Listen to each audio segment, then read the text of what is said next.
So today we're going to be going over how to replace a speed controller in your Sonar boat. Pretty basic. You're just going to need a replacement zip tie and a pair of cutters. So make sure the boat's turned off. Remove the lids. Make sure the battery's disconnected. I recommend removing the battery completely. It'll give you more access, more room.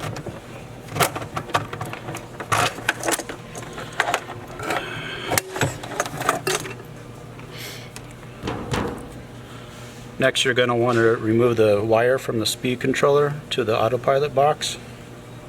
Simply unthread it. Remove is just a 4-pin connection. Just get it out of the way. Next, remove the speed controller. And there's going to be one connection for the motor and one coming from the mag switch.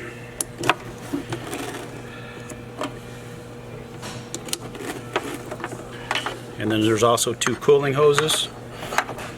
One goes over to the port side. You can just pull it off.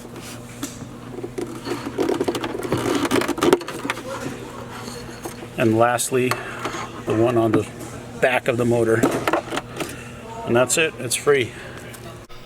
Alright, so with the speed controller removed, you're going to want to cut the zip tie that holds the motor lead. There's 3 leads on the motor lead.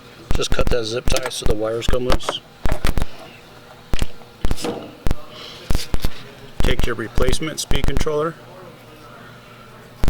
You're just going to do everything in reverse. Hook up the motor. Place it back in. Hook up the wire from the mag switch. Reconnect. Lock.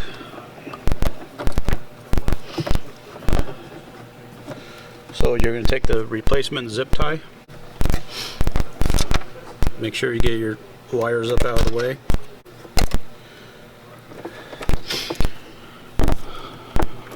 Don't zip tie yet because there's a slight chance you might have to reverse the polarity on the 2 wires for the 3-phase depending on motor rotation. So once everything's hooked up, you're going to spin it up and make sure that the coupler is spinning towards the port side of the boat. So reconnect and just do a test drive. Alright, so we're getting ready to see with the rotation of the motor. Like I mentioned, it's very important to hook up an antenna though. You don't want to run it without an antenna. It can cause damage.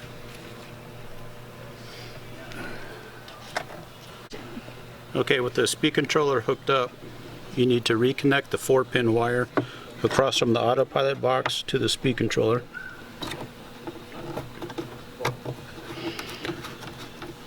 Alright, so I went ahead and I connected up the battery. Turn on the Emily.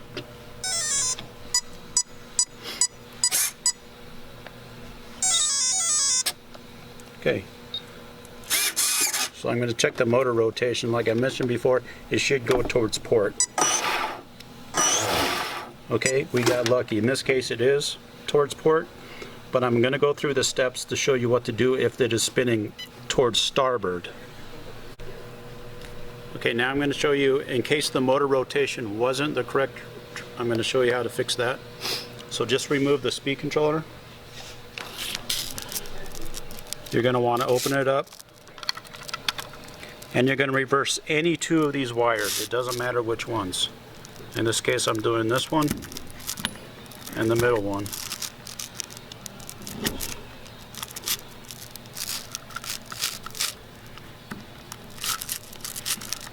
You may have to pull on one in order to get it the right length.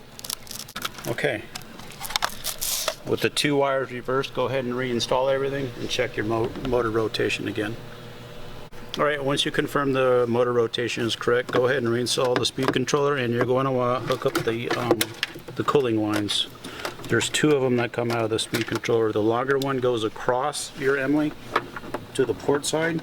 Just reconnect it, push it on, make sure it's firm. You're going to take the shorter one, reinstall that cooling line,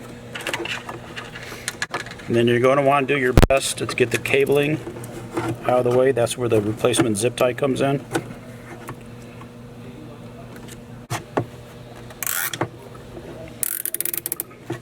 Okay, make sure the cabling's correct. Okay. That completes it.